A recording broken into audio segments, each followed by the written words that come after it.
you burn for someone else.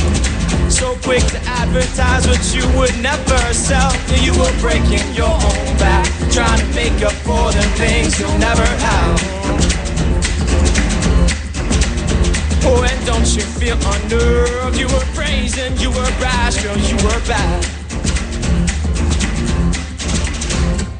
Oh, how could you have done this to me? Oh, darling, drive your stink right through me. Oh, I don't know if I can do this now.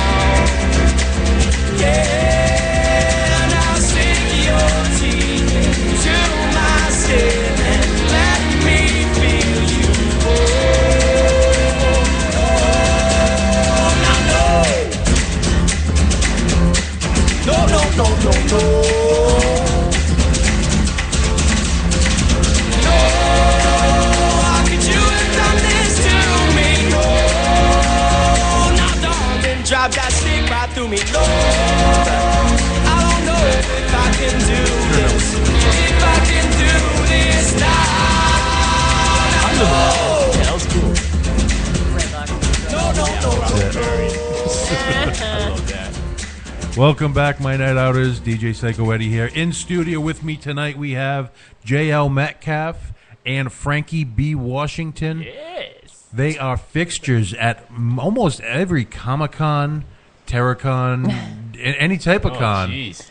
Have to go to more cons. We just teleport to all of them. Yeah. See, I'm at one right now. Well, you just finished the Connecticut. Connecticut Con. Well, they called it Kinetic. They're calling it, no, they were Terrificon. Terrificon. Which was much easier to say. Yes, all right. So Terrificon. Terrificon. Yep. You've done the Comic-Cons all over.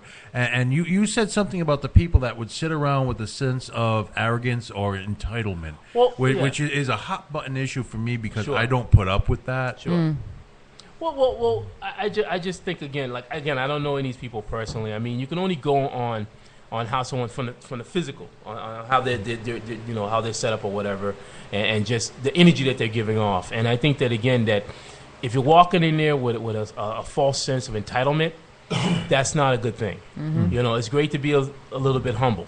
You know, the thing is that you got to understand that there were many that came before you, and the reason why they're possibly doing well is because of the time that they spent getting to where they're at. And the thing is that you got to respect that. I think that when I was growing up, I always knew that there was a stepping, like a ladder. Yeah. Mm-hmm. And the thing is that if you respect the ladder, then you can climb on that ladder. If you don't respect the ladder, then you're not going to see the ladder. In most cases, you're not going to climb it. Right. Well, that's kind of. I mean, I've had a similar experience where we were set up last year was right at the base of Wrestlers Row. Okay. Right next to where all the celebrities Oh were. yeah. I know yeah, that area. I mean, I've made friends throughout the years with all the different con goers. Felix, Sure. Felix Yep. Silla. Yep. He's a hell of a good guy. Yep. I was able to joke with him. Buck Rogers. I can't even think Gil of it. Gerard. Gil Gerard. Yep. For some reason, I was joking with him. I still can't remember his name.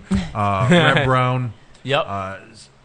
Gremlina Glow. Yeah, Gremlina. I know Gremlina. She's on my Facebook. I Yeah, talk to her all the she's time. awesome. She is the bomb. She's an amazing person. Amazing. She has lived through more crap That's right. than any 10 people I know. Yep. So she is a true fighter. But being at the end of that row, you're looking out. I'm literally looking straight up, seeing all these celebrities. Yes. Whose table's full and who's not. Then you go to talk to the people whose table is not full. Yep. And I always bring this out because he told me I was doing something wrong. The wrestler, Really? Virgil. Okay. Oh, Virgil. Yeah. Yes. Yeah. No, I will honestly, and with everyone listening as my witness, All I right. will never talk to him again. Oh, wow. Wow. Because I was at the time working for a nonprofit organization, Sure. the Chuckles and Laugh Show. Chuckles has a show on here, Chuckles Crypt. Okay. But at the time, I was working for the TV show, Sure. Cable Access, and as soon as I told Virgil I worked for a nonprofit and we were there to have fun, Yeah. no, that's not right. You're doing it wrong. You got to make money. No. That's exactly how he said it. I will wow. never forget it. And he went on a tirade of how much his car was worth, how much his house was worth. And by the time he's done, I'm just saying to myself, wow, you're a douche. Wow. Yeah, that's not the. But then you have like B and C list actors that have been in like these very minuscule, arbitrary scenes and bigger movies, and they have a ton of people over there because they're just genuinely really nice people. Yeah. I mean, even when you go up and down Wrestlers Row is the same thing. I'm good friends with actually a New Bedford wrestler. You know who I'm talking about? Devil's Reject, Brandon Webb. Oh, wow. He is New Bedford. Yeah. Wow. He's a hell of a guy. I mean, I joked with him even at the after parties. All right. Unfortunately, he's a brother of the paint. You know, he does the face makeup, but he takes it off when he goes out in public, unlike myself. All right. Yes, Brandon, I'm calling you out on that, too. Oh, snap. That's right. I'm flexing my muscles behind a microphone with Tony 4 feet away from me. That's awesome. But yeah, no, I truly feel that a lot of these people that are going to the con with just a little bit of help can change their day. And maybe you could be, the big brother. Say, hey, come out. Maybe you should put that phone down, or maybe you should pay attention to what's going on. But here's the key thing, though. Would they listen? Yeah. That's a tough thing. I mean, I remember when I was in my 20s, and I say like mid-20s, say, when I first started on this my path of my career choice. And I'll be honest with you, I had a hard head. It took a couple of bumps. A 20-year-old with a hard head. Imagine. Yeah, I know, huh? Never heard of that. Huh? Imagine. But I mean, the thing about it was that I started like, I had, I don't know, the universe just started putting some really smart people in my path, and they just were like, hey, look, either you're going to sink or you're going to swim. And I don't know, it's just, I started really just being quiet, like stop trying to talk and act like I knew everything. Yeah. And I just started listening. And once that started happening, that's when things started happening, when my career started moving forward and stuff like that. And I think, again, people are going to have to really check themselves. Mm-hmm. It can't be, I can sit there and I can talk all day to someone, but that could be like talking to a wall if you got that defense up. Yeah. But if you're open, I have 13 nieces and nephews. Believe me, I've talked to that wall several times. There you go. You pray that something seeps through, and that's how I look at it. When I have many times people have come up to my table, and they'll ask for advice or whatever. Hey, whatever, drawing or whatever, and I'm very open with them, and I try to not to scare them. I think that's the thing. I really worked on trying to when I explain stuff to people. You don't have to explain in a degree where you're really hammering on them, but you give it to them in a truthful way, and you say, look, here's the pros of what it could be. If you can hustle, and if you work on your skills and stuff like that, then you will make something out of it. Now, if you choose not to, then you have another outcome, and I don't know what that outcome is going to be, but I don't know if it'll take you down the path that you're hoping that you can be. And that's how I leave it up to them. Yeah. So that they can sort of ultimately let it marinate. It's always up to them. Yeah.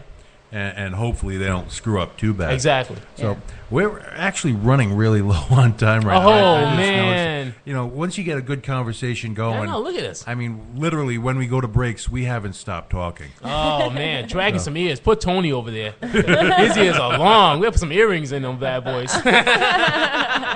So, quickly, what do you have? Obviously, we have Comic-Con coming up, which I will definitely come down to your table and harass you. Awesome. Yep. But what else do you have coming up?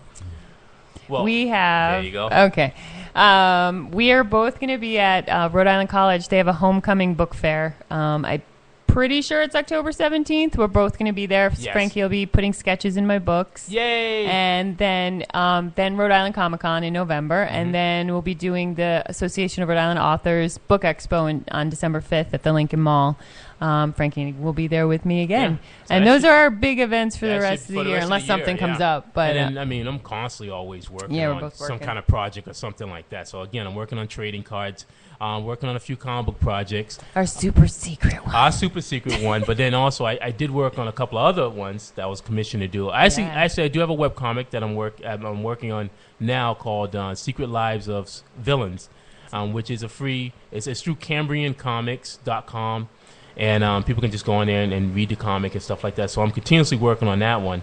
But yeah, trading cards, comic book stuff, it never ends. Oh yeah, and then I have my blog. I should. That's I right, have to give that a. I do. Stories. I write a blog for this company called Great Stories Inc. They have an online store and they do a bunch of different blogs on comics, movies, all sorts of. And I do one called The Female Perspective.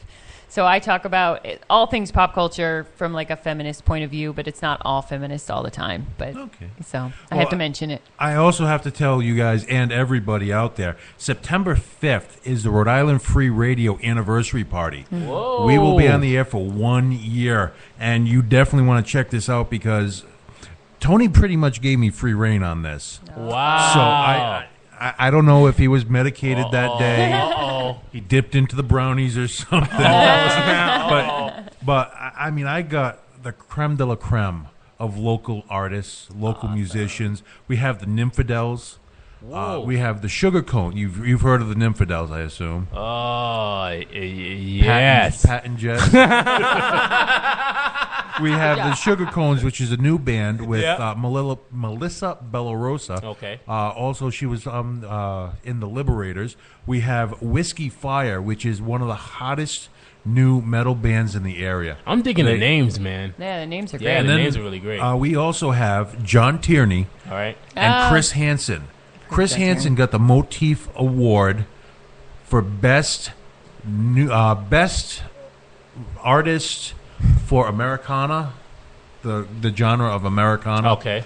The two of them, they're going to open up the night. I did a few covers for Motif. Well, There you go. Look at that, huh? see, something to talk about. Oh, geez. Yeah. And then we also we're going to have swag from Narragansett Bear. We're going to have 13 Folds Magazine is going to be there. Genthic Queen, who does a lot of artistic jewelry. And, Nice. And, Nice. Oh, yeah. And Chuckles and Laugh. Chuckles will be the MC for the evening. That's All right. going to be September 5th at Firehouse 13. Look it up on Facebook. Everything's on Facebook at this point. But unfortunately, we are out of time. What the? I know. So why don't we hit one of the bands that are going to be at our anniversary show, Whiskey Fire. Oh, that's the name. Yeah, that's right. The I name love of the it. song is War and Glory. This is My Night Out Radio. You've been listening to me on Rhode Island Free Radio. Have a good night, everybody. Good night. Good night. Wow.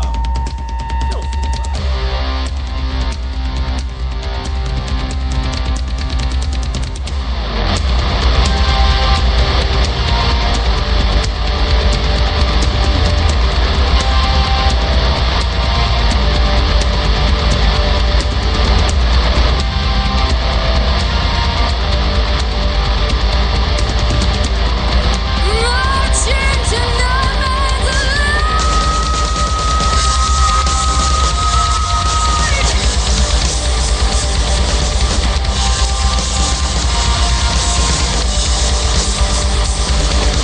Conquer with fire. Your land's been forsaken. We brought you this girl, which brought this formation. War and glory for eternity.